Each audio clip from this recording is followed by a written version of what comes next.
We do not sell a brand value, but a way of life. We do not sell a product, but a ritual. We do not build a POS, but a temple. These are 3 of 7 principles of luxury brands. Today, we want to talk about luxury brands with an absolute expert and professionist. And we want to know what distinguishes luxury brands from other brands regarding the management of those. Hello, and a warm welcome to the Brand Vision Talk with Rebecca Grajecki. Hello. Yes, hello, it's Rebecca. Great to have you. I'm here with Bastian, my dear colleague of the Brand Club. And some words about Rebecca before she introduces herself. For the past 16 years, Rebecca has worked for the Swiss luxury company Richemont. And Richemont owns global brands such as Cartier, Piaget, Van Cleef, and Arpels, IWC, Dunhill, and a few more. Initially, she worked in an international branding and marketing at Montblanc, later at group level for Richemont and the individual brands. So these are some words about you, Rebecca. I think there can be told more stories about you than this. Who are you and what do you do? And how did you become who you are today? What is your relation to brands? Well, thank you very much, Charlotte. So yes, indeed, I started already quite some time ago, but my history goes back way before when I already started to work a lot in production and content and in the advertising field. But I started 16 years ago in Montblanc in the international headquarters. And I think what was the most important influence I had in that profession, at that time I was still quite young, was to see the professionalism of the craftsmen and their kind of perfectionist approach of the artisans and the skill set they had. And of course, the pride they had in creating these writing instruments and leather goods. And often also the experience they had, which has been transformed from generation to generation. Sometimes they were already there, which is very typical in the luxury industry, in the second or third generation, inheriting the craft by their father or by their mother. So this kind of master craftsmen, they were able to create products which are not to be found anywhere else. And I wanted to have the same professionalism and demand to skills and craftsmanship also for marketing, because I felt it's really our role to transport all the skills and passion to the client. So that was probably the biggest influence in there. Okay. Luxury brands is a very special field, I think. So for me as a semiotician, it's very interesting because of the codes and all of this. How to create a luxury brand. So I think nobody else than you can know it better. What are the differentiating principles of luxury brands you can share with us? Well, I think first luxury branding, probably more than other brands, is really not just pure marketing or branding. You need to take the approach of an artist, of a sculptor, of an architect. You need to bring in the science. You need to really look into social studies. Luxury differs very much from country to country. And as I said, it's also a lot of craftsmanship behind it. And then obviously, when you were able to set this kind of strategy and did this intellectual exercise, there is a great deal of leadership also coming in this, because you need to implement it in the organization, need to make people follow you, obviously. So the job to create a brand is not just simply writing a great strategy and working on marketing. It's involving a lot of artistic skills and look for detail and a special eye and analytical, scientific skills, etc. So there are many, many different influences in that modern way of building luxury brands. Mm-hmm. So you have 7 principles of luxury brands. In my introduction, I told about 3. The first was brand value. We do not sell a brand value, but a way of life. What do you mean by this one? Well, because luxury, different to fast-moving consumer goods or other industries, we offer a symbolic value and experiential value. So you never buy the product because of its function. Nobody writes a Mont Blanc. Nobody is buying a Mont Blanc writing instrument because he has nothing to write with, or is buying a watch because he needs to know the time. So we have a completely different framework. So the emotional value is much bigger. They go beyond the classical framing in the framework. So generally speaking, we always talk about 7 different principles. You mentioned the way of life. We are not just selling a product or a segment or a category. If you think about brands like Chanel or Armani, it's a certain way of life. This is enabling them also to do kind of a horizontal diversification. So today you find everything from Armani clothes to hotels, restaurants, flowers, chocolate, pretty much wide horizontal facets of it. And this has been adopted by many brands. Similar is definitely the kind of celebrating of the moment, the ritual behind it. This is very much adapted in the luxury cosmetic industry. This is very much adapted by high-end beverage industry like champagne. You always celebrate certain moments, so you really include a kind of ritual in it. What else is different is definitely the treatment of the icons.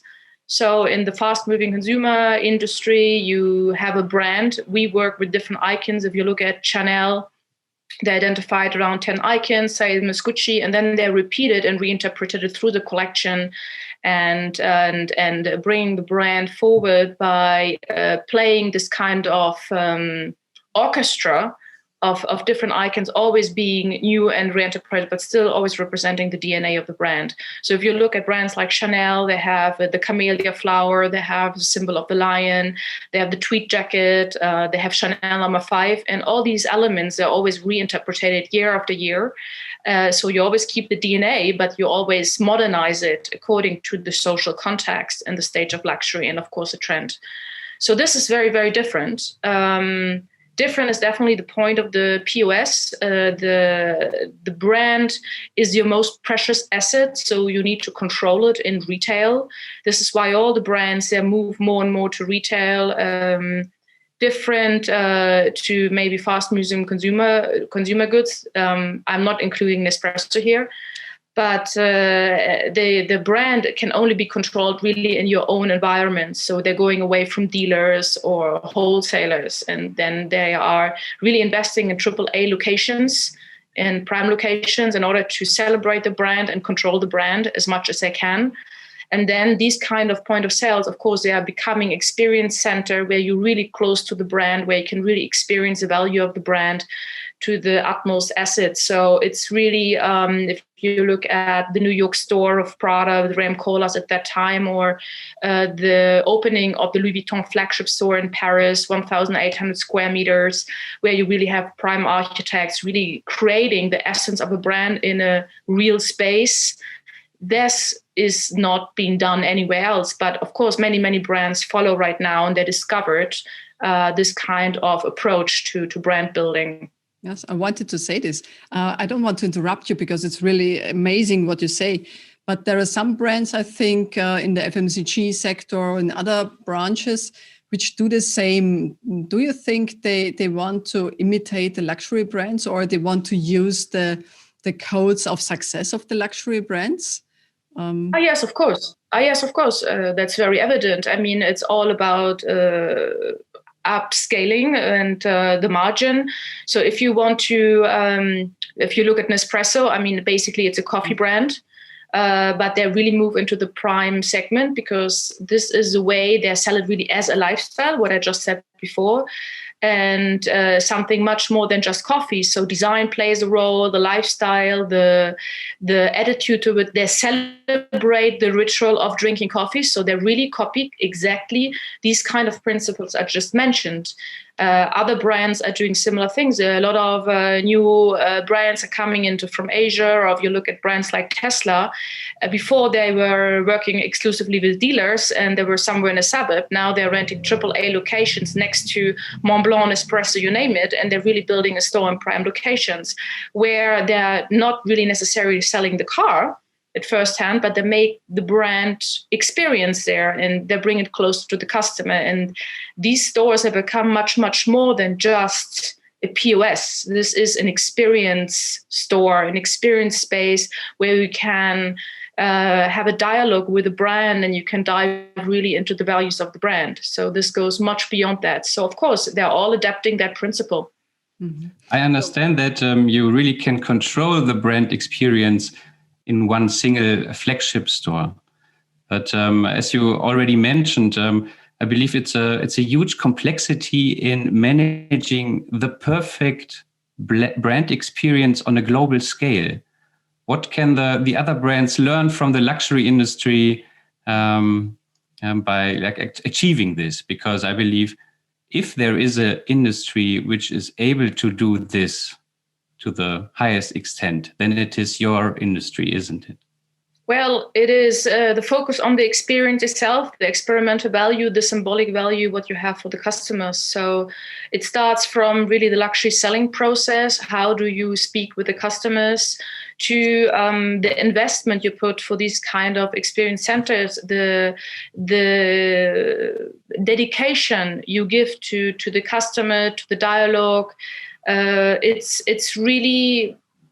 You have to design a 360-degree experience in order to create that loyalty and have that dialogue, because you sell something which is much, much more emotional. So obviously, as this experience is man-made and human-made, it's very difficult to control it, because it's not just an ad or a nice campaign you put online. So you have so many customer touch points. So all these needs to be harmonized, working with each other in order to create that brand. So you really need to have a very big picture, not only of the customer journeys, but what is the overall experience, what the customer feels when he's coming into your store, when he's interacting with you online, when he's wearing your products. I mean, how do you build that dream? And dreams are very difficult to be built.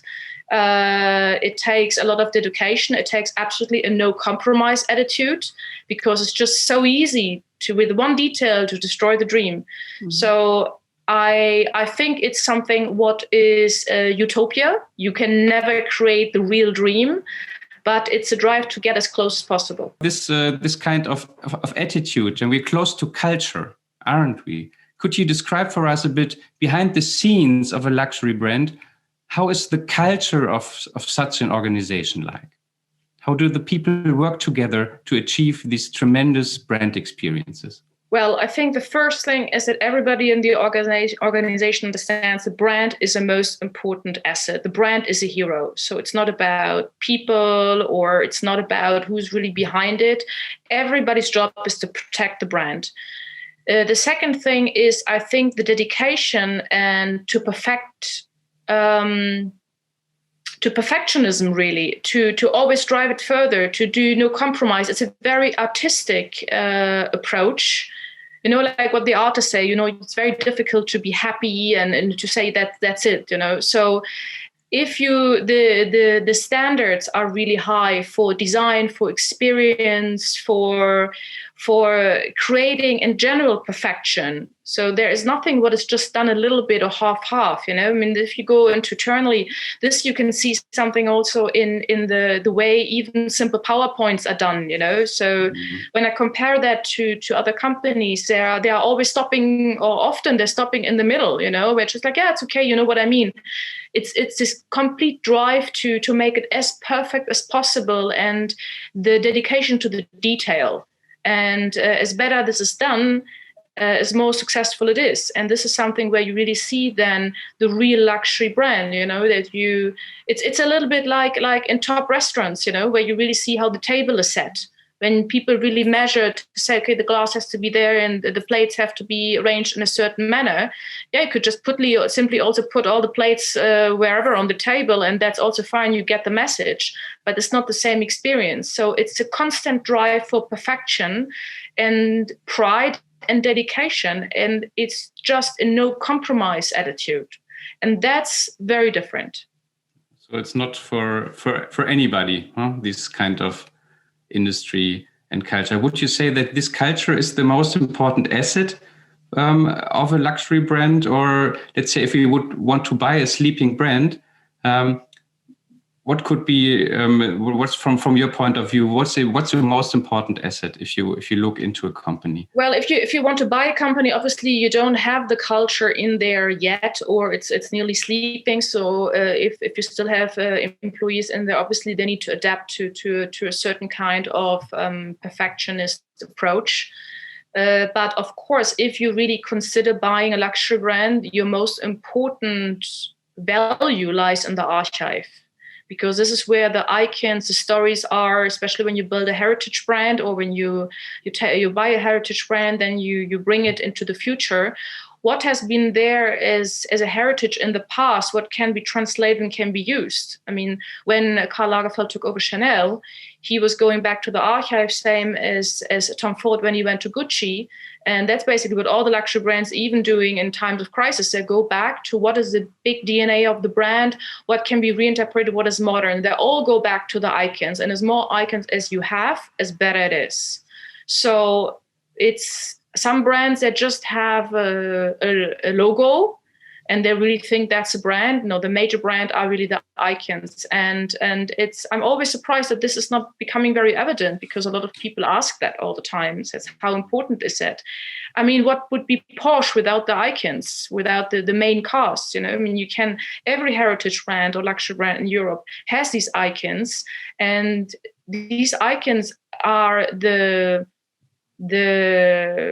aggregated value of the company. So if you buy a brand and they don't have an archive, they don't actually have this archive, and they don't have the potential to find that icons, it's going to be rather hard. For me, an interesting question would be, how can you do this to transform or to deliver this luxury brand into the future or into the present? So you speak about the DNA, the codes, the icons. I love it. But what about this? Maybe it's 100 years and more ago that you defined this brand. And you talked in the beginning of our talk about it, that you said you have to check, is it future-like? Is it connecting to the present time? Or do we have any challenges? Do we have to adapt our values maybe? So how do luxury brands do this to think about it? Are we on the right way now, or what's coming up to us? So there are coming challenges like the digitalization or something like this. So how does Chanel or other brands do this to say, how can we get into the future? How do we, what is our brand vision for the next 5 or 10 years? How does this work with luxury brands? Well, obviously, first of all, you need to really look into the values. And most of the time, the values, they are already in the DNA of the brand. So this has not changed. What has been very innovative 100 years ago, for example, in watchmaking, so the innovation was already there. So we have to set it into the context of the time.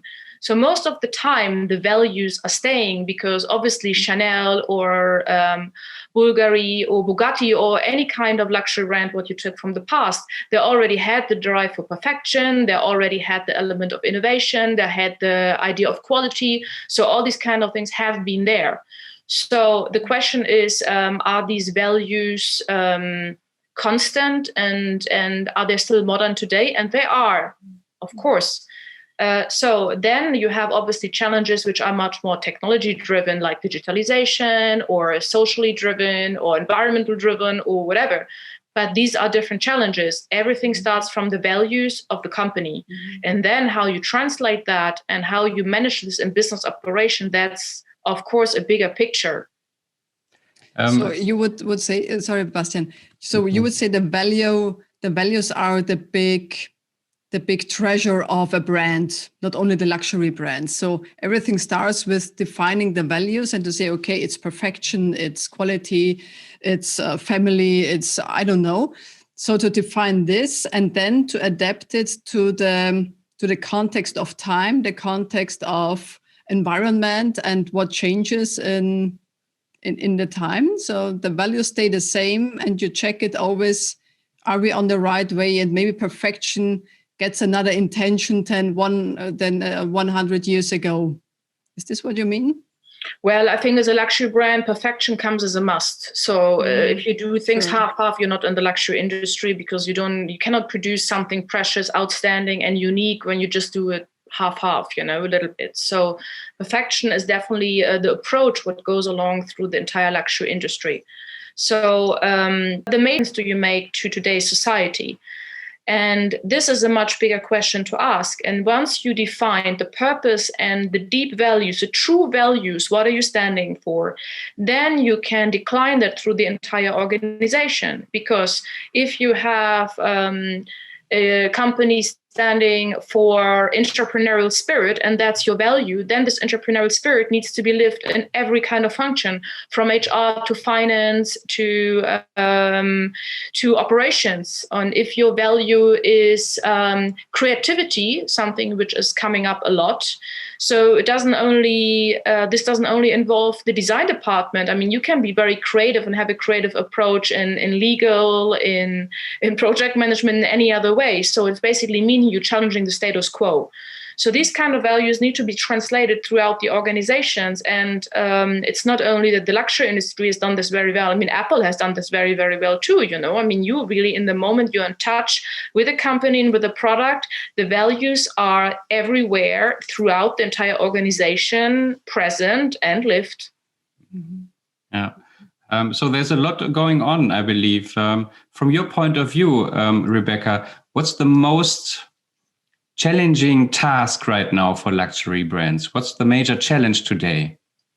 Well, I think there are, not only in the luxury industry, there are three things. First, we are all fighting with silos. So right now, because organizations became bigger, more complex, due to our way of organizing it to control outcome and budgets and success, we have built silos. And right now the question is, how can we bridge these silos that we can really create customer-centric organization? This is the second point, because the customer doesn't think in silos. He thinks as him in the middle, and then all the touch points are around him and not vice versa. So we have to follow the customer, not the customer us. But I think in terms of storytelling, we are in a really breaking point right now, because there are so many media, social media out there. I don't know if you realized that there are some luxury brands that are not going on social media, and some closed it down, like Bottega Veneta. There are some which are not digital. I mean, Chanel, you cannot buy Chanel online, and this is a clear definition. So the question is really, how do you manage all that media, and what do you really keep in store? What do you really want to transport digitally? And how to explore the brand. And usually the demand to storytelling is just so high, because you can copy a product, but you cannot copy really the story and the brand. So the demand for that is very, very high. And hence, companies are forced, who were maybe coming from an engineering background or watchmaking or car manufacturing, they have to think different. They have to stop to think like engineers, and they have to think like publishing houses, and really organize their content accordingly, and the way they communicate with the customer, because so many of them, they're just doing the most wonderful products. The bad thing is nobody knows about it, because they're not able to talk about it in the right way. And that's really something, what I mentioned before. This is not just pure marketing. This takes a lot of skill, craft. This is definitely an art. You have to really bring the right mix in of very dedicated people, very good craftsmen in terms of marketing and branding, I mean, to really get the mix completely right. Today we talk about global brands. How do you mix global, local brands? What is really global? How do you build this continuity and the global brand approach? And yet that is, if you think about it like Mad Men, like 50 years ago, you just have a spot on TV and that's it. Today, to communicate is so much more complicated, and you need to really foresee this 360-degree storytelling, and that's definitely a challenge. And the only ones who know how to do that very well are the publishing houses at that stage. And today, when I see so many companies saying, I'm going to post something on Facebook, social media, there's no strategy really behind it. It's for the sake of posting. And then they're really surprised, like Victoria's Secret, that they go bankrupt, but they have 70 million followers. But unfortunately, nobody buys, because the objective was to have followers and not to sell. So that's all very, very complicated. How do you bring the customer to the buying decision to create loyal customers? And there is no magic recipe. It's taking craft, skill, dedication, time, and the right people. It's like writing a complicated classical piece of music. You need a lot of people who dedicate to it, but you have to have it all in your head before. So it's really something similar to that. Mm-hmm. It's fantastic. So what do you think, what will be really relevant in the future for brand building, for brand management? So not only for luxury brands. So what's your advice for brand managers? Well, it's definitely the war for talent. That's definitely true. That today, especially in that industry, you have people going from one company to the other. They are less loyal. So the war for talent, because one thing is very clear: only the people make the company. And I heard in the past many times people, you can replace everybody. No, you cannot. I mean, absolutely not. I mean, tell this to somebody like Steve Jobs. We could have replaced you with anybody. So it's definitely the war for talent. It's definitely the capacity to have a global view, but yet be also very expert in different fields. You need a lot of T functions. The size of companies is growing. The complexity is growing. Technology is changing so fast. So but you can never lose the focus how you create a relevant brand with a real purpose. And once you go on to that higher level of the purpose and have the bigger picture, then things also get much, much easier, because making money or profit, it's not a target, it's a result. Mm-hmm. Very interesting. I had one last question for you, an open question. Charlotte, I'm curious what you think as well on this question. So in this challenge of change and transformation, of execution of customer experiences, the brand itself, is it the goal to build and create it, or is it the cause? It's both. I mean, of course, you cannot do it without the brand. And of course, you need to build the brand in order. Then you have to reflect again, what's the cause, right? So it is, you should start with the cause. Obviously, I would call it your purpose. I really want to build a brand which is, I want to provide that and that service to people, or I would like to make them experience such and such. Like in case of Mont Blanc, we want to celebrate the art of writing.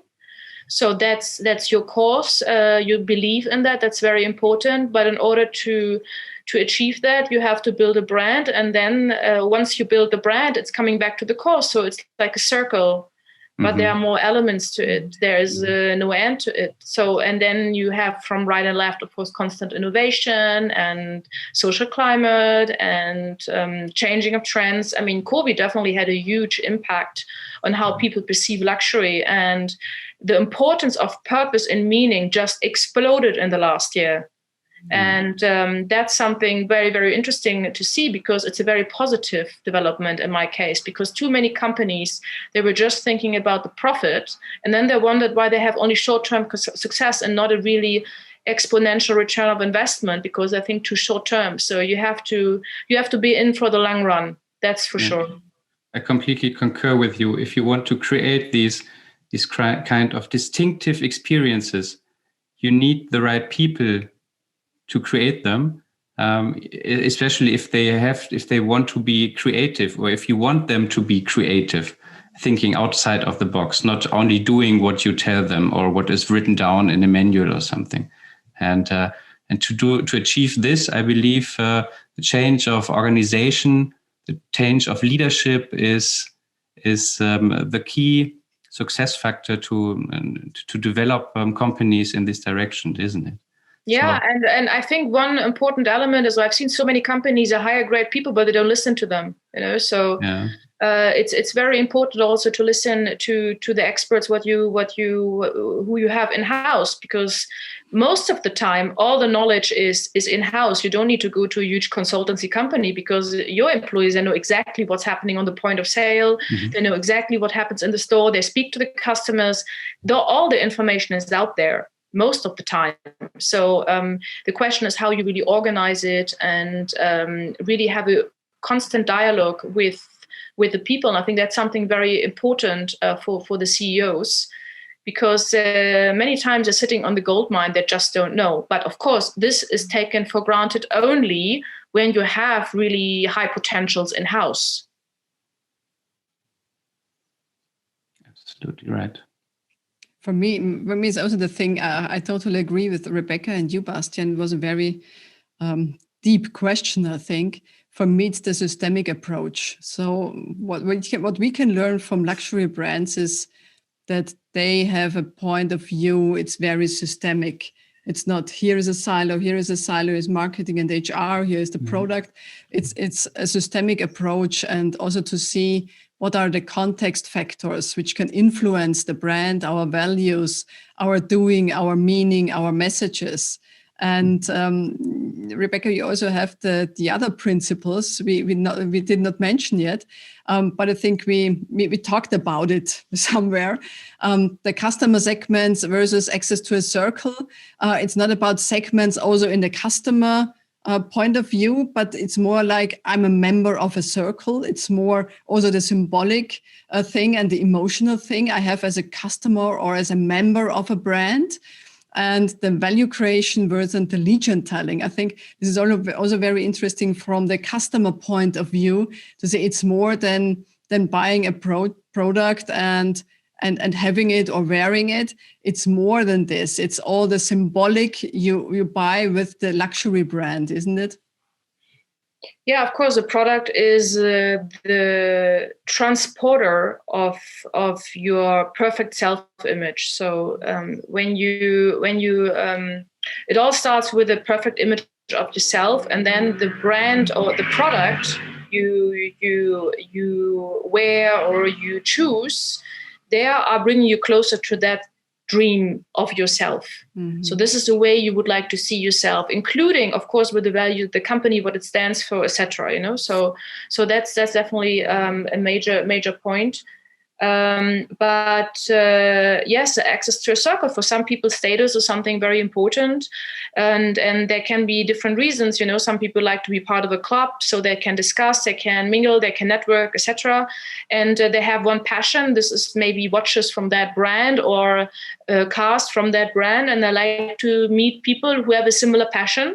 Mm-hmm. But also the exclusive factor of I would like to be among the owners of that brand and speak to them and see myself as one of them. And this gives me an advantage in social society and status and in many points. But many brands right now, for example, Rolls-Royce, they just started an app only for the exclusive clients. So it's much more than just I'm wearing the product and you wear the product too. It's about networking, meeting people, making maybe business, interacting, networking. This is really the thing what they're mostly interested in. And of course, you can then you're invited to wonderful events, etc. But I think the key is the experience factor and the networking to meet people who have the same passion like you. Mm-hmm. It's amazing talking with you, Rebecca, but we want to come to an end. And I think there are so many things in it for all the brand managers out there, not only for the luxury brand manager, but for every brand manager to learn from your experience from the luxury brand sector. So for me, maybe we can say luxury brands must serve a cultural agent, building brand values around poetic narratives. So this is a really short compression of what you said, and there are many more highlights. Rebecca, thank you very much for this really precious conversation. And thank you for having me. Dear listeners, thank you for listening to this Brand Vision Talk. more on brandvision.at or brandclub.at. So see and hear you next time. Thank you, Rebecca. Thank you, Bastian. Thank you, Bastian. Thank you, you. Charlie. Bye. Bye-bye.